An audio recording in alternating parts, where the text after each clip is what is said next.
welcome back to my channel.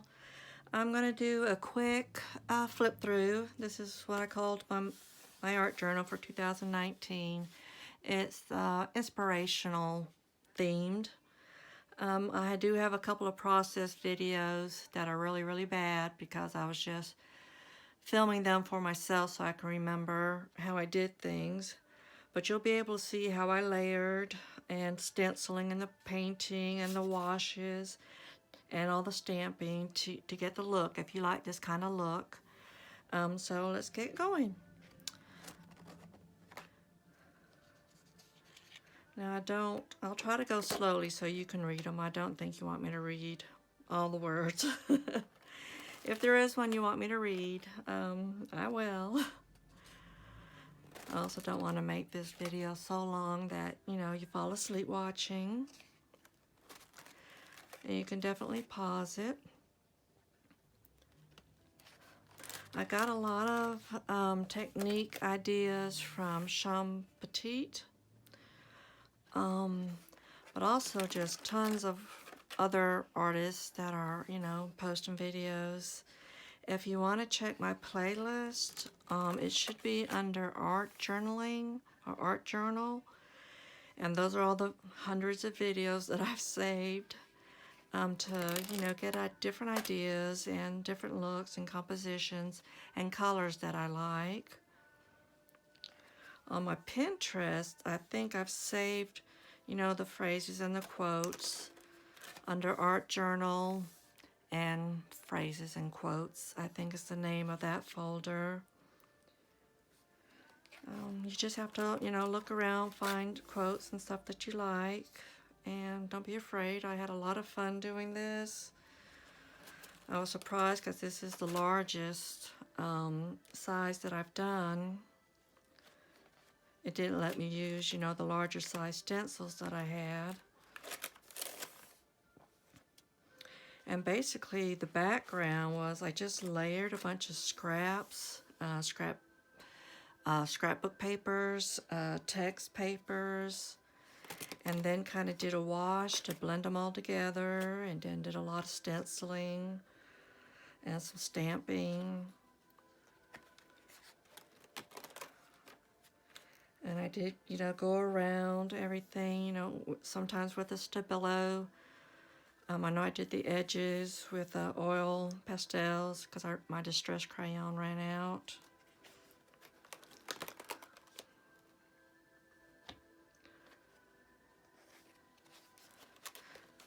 So if you don't actually like the colors, you can do like I did and just find, a composition that you like. Where the words are somewhere and the focal points, or here there's really no focal points. But find something that you like in a picture that you see, and then make it with, the tools that you have on hand. I might have seen this somewhere, but I didn't have, what she used, but I had these flowers, and that's what I used. And, you just kind of make it your own. And when you walk away and come back, you realize, what you made actually turned out pretty cute. And just don't compare it to what you were looking at. That's the big mistake that I always did. I hated what I made because it was never as good as the video that I was watching. And then I learned, to walk away, don't compare. Do what you can do and have fun with it. All these quotes, I just spent hours and possibly days and weeks on Pinterest and just finding quotes that spoke to me. I wanted uplifting, happy quotes. I wanted bright colors. Well, this isn't quite bright, but bright, fun colors because that's what I like to paint, and I found that it keeps me in a happy mood. I don't have to worry about anything else. Just seeing the pretty colors make you smile. Hopefully.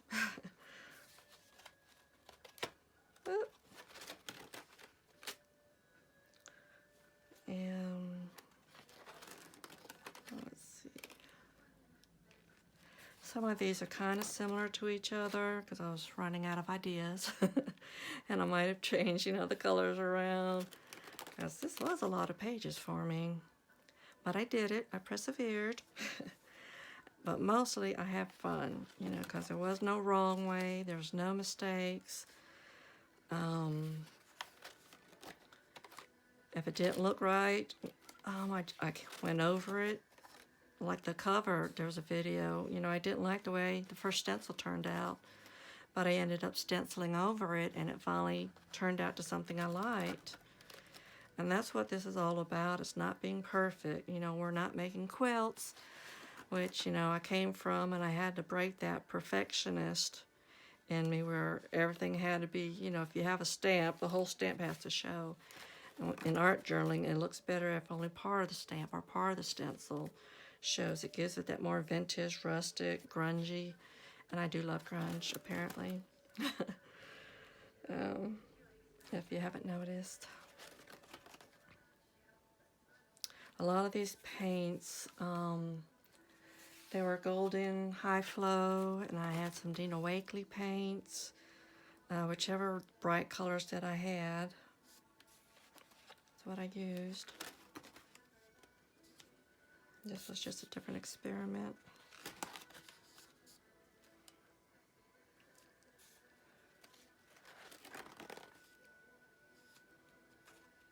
Like I said, I tried different color combinations to see how they worked.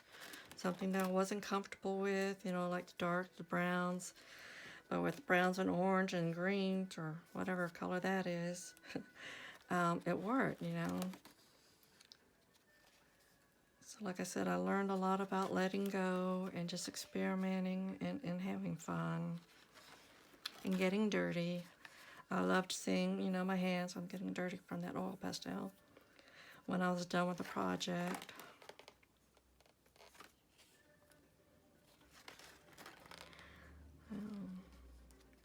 And like I said, I'm not naming who I used, what I used, because A, I can't remember, and B, that's not the important part. It's the technique, it's the composition, the color compositions that, you know, we need to be focusing on, and that's what will help us, you know, to create more. Find your style. I like all styles, so each book has different styles in it. This book, I just wanted to do all this kind of style where it was all layering from the scraps on up, and the glazes,